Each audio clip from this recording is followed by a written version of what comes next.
What do you think the White House is talking about in these trying times? Price of gas?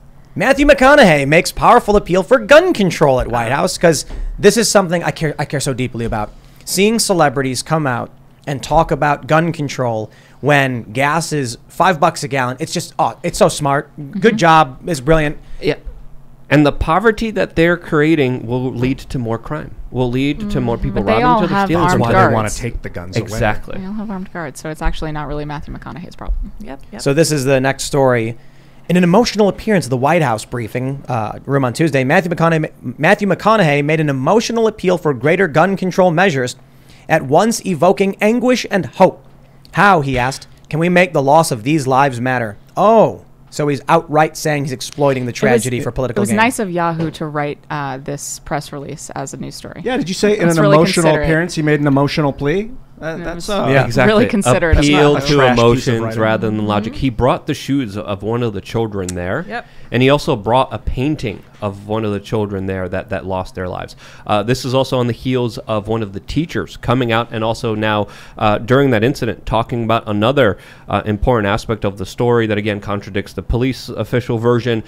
There's so much to this that again is filled with just emotion, so you don't rationally think about exactly what happened here. But it wasn't even a real emotion. He was looking at a script like for half the talk. It wasn't like you call it a speech, but it was basically a cold reading of a script. It was so obnoxious. And you were saying before we started, it wasn't even. No, he's like a TV and film actor trying to do theater, and he's shuffling his feet, looking all nervous, looking down. Like, at least get off book if you're going to try and lie to me. Make me think that you believe what you're saying. Dude, he said, this is a quote, "We need to raise the minimum age to purchase an AR-15 rifle to," and then he looks at his notes, 21. Like, he doesn't even know what he's talking about. It's like the most basic talking point. He didn't even know what it was.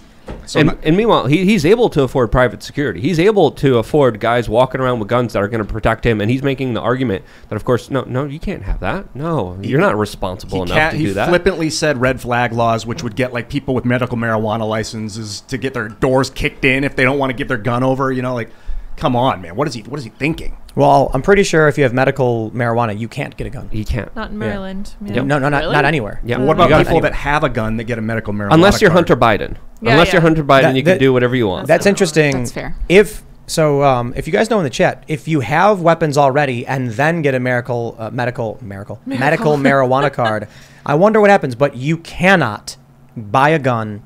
So if you go to a gun store, it asks you, are you an illicit user of any and it says in bold letters, note, marijuana is illegal at the federal level and you must. Well, that's a problem in itself. They call it a narcotic at the federal level. It's considered a narcotic. Isn't it Schedule 1? Schedule 1 narcotic, like I'm heroin. such a nerd. I'm like, no, I'm really boring. I don't do any of these things. Please give me my gun. Incredible. It's just, the history of the marijuana being illegal is insane to begin with. Harry J. Anslinger colluding with what's the paper magnate? Paper industry. William Randolph Hearst. Yeah, William Randolph there you go. Hearst, and they basically went and they did this propaganda piece called Reefer Madness and scared a bunch of people, and then they made it illegal. You know, this thing that basically was the foundation of our country. Yeah. I don't care for smoking weed or anything like that, but it sounds like gun control to me. Yeah. Because you've got a lot of young people who don't know or don't care. You've got people who walk down the boardwalk in California and they're told just spend $5 and get a weed card, and they're all disqualifying themselves from having guns. That's insane. That's one way to do it, right? Yeah, as they're registered with the state. And there's been many instances, especially in Colorado, California, where you hear people denied the ability to defend themselves because of going through this process. Then you hear about the FBI not actually being able to get through all of their backlog of background checks.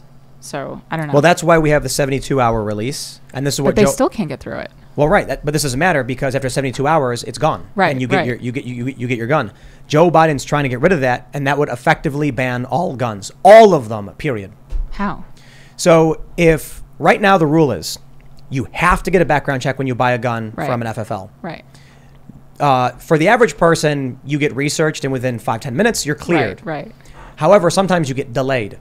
If the FBI does not complete the background check within 72 hours, you get your gun. Right. If that 72-hour release is removed, as per Joe Biden's demand, then the FBI will say, we'll get to it when we get to it. And then you never get the gun. That actually happened. I got my first gun in Highland Park, New Jersey, which is like one of the most liberal townships. Yeah, no, it's bad. It's bad. They banned fracking. Like, this is how they spend their time.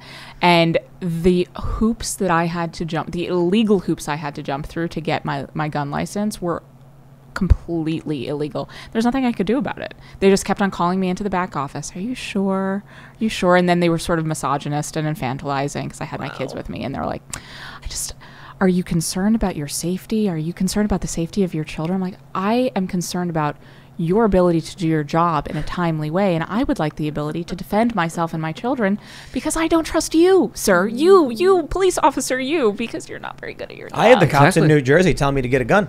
Really? Yeah. Some guy tried breaking in, and the cop was like, if it were me, I'd answer the door with a shotgun. And I was like, I don't have one. He's like, well. You might want to go. And I was like, okay. Well, and they all lied to me as to how to do it. Well, the thing that kills me about this story is that the lesson of this Texas shooting is that we should never have guns. After we watched what the cops did, standing out there for an hour, what was an hour? I would rather have a gun to protect myself and my children, because the mom who jumped the fence, she's the hero of the story. And the Border Patrol agent who borrowed the shotgun of his barber, he is the hero of the story. And I am not super interested in entrusting my children and my safety in the hands of those people. Yeah, and I'm a back the blue person. Yeah. And I'm definitely not. But what happened what happened in Uvalde is not rare. It's not uncommon. This happens a lot. This happened throughout other school shootings. Parkland especially is just one of them. But there's other events. My friend Joe Lizito dealt with this entire situation as police officers were watching as he was stopping a serial killer getting stabbed in the head. Police officers have argued in many states, and even on the federal level, they have no duty to protect and serve you. It was a SCOTUS decision. Absolutely. And it's important for people to understand. So for them to use this emotional kind of event in order to push for gun control, so people have to depend on the police, is absolutely insane, disingenuous, and just absolutely stupid. And the only way they could do it is if they have enough emotions. And this is why we're seeing such hyperbolic language. And this is why we're not seeing the mom who had to jump the fence. Yeah. And that mom right now is being threatened, according to her. She came out saying that she's threatened by police. Yeah, I'm not surprised. For speaking out against them. Yeah, I mean, this is what happened in Parkland. It disappeared so fast once it became clear what had happened, and they don't want to talk about it. And so the story became the Hogg. Was his name Andrew Hogg? David Hogg. Thank you. The story became David Hogg and all of these things instead of the dad who kind of stood up and was like, "I'm sorry, can we have a conversation about what happened with the police department?" Yeah, the teacher came out today. The teacher that was in the classroom where he lost all of his students came out and said he had to pretend that he was dead for over an hour. He heard police officers, and then he said that they retreated. Yeah. They went away, and when he went away, the shooter started again hurting small children. And this again contradicts the official story of what the police officers were telling us that day. So that they were outside. No, they left. They retreated. They ran away, and then the shooting actually continued and escalated, and more people lost their lives when they didn't need to, and the cops are right there. It's disgusting. It's absolutely insane. Yeah, no. So I don't know if this panned out. This was like a sort of, I heard it originally when all of this stuff happened. They were telling kids to yell out. Yep, that's one story as well. And that happened.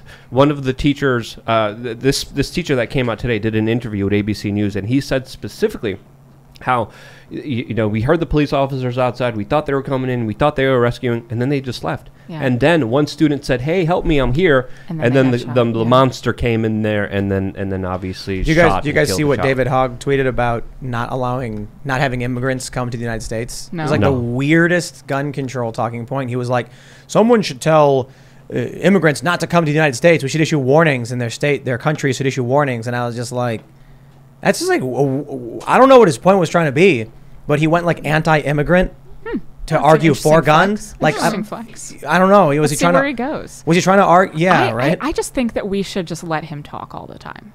I'm of the mind every time he opens his mouth, we should all just listen and just learn.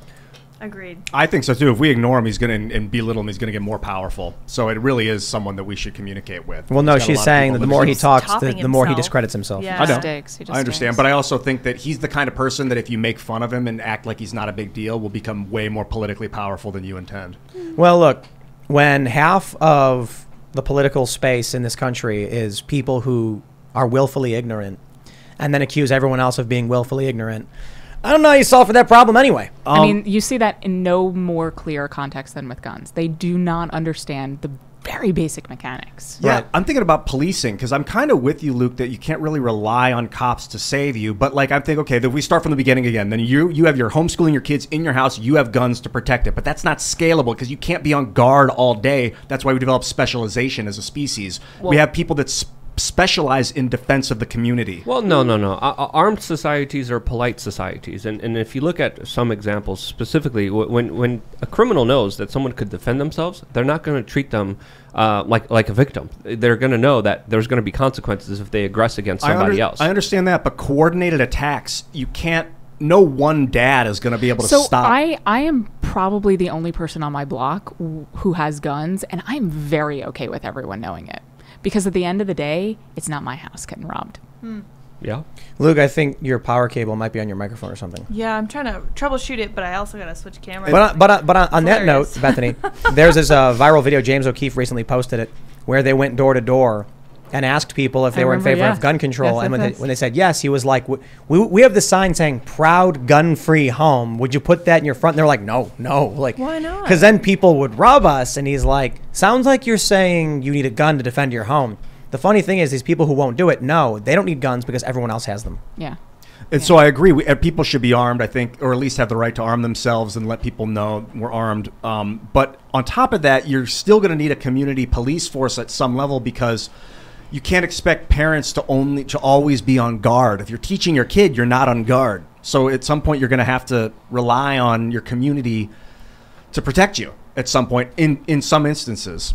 Maybe it's just gotten too big, like having a small police force. I saw this chaos in Philadelphia the other night, maybe 2 days ago or something, and there were Yeah. like 4 cops, I think, were there at this huge crowd of like 100 kids, 100 people out in the street just Shooting each other. Yeah, well, the crazy aspect is, the same kind of Democratic Party establishment, the same kind of individuals that are telling you can't have a gun, you shouldn't have a gun, are the same individuals that are usually financed and sponsored by individuals like George Soros that literally are financing DAs and public prosecutors that let criminals leave and get out of jail after committing very horrible, violent crimes. There was a crazy incident in Los Angeles recently with a mother that was run over by a crazy criminal. The criminal got 5 to 7 months at a camp in response to him running over a mother and her child. Again, there's been so many instances of just horrible, violent people being let out into the streets, and these are the same people doing that, telling you can't defend yourself. You can't have, we need more laws to go after law-abiding citizens that, of course, won't be following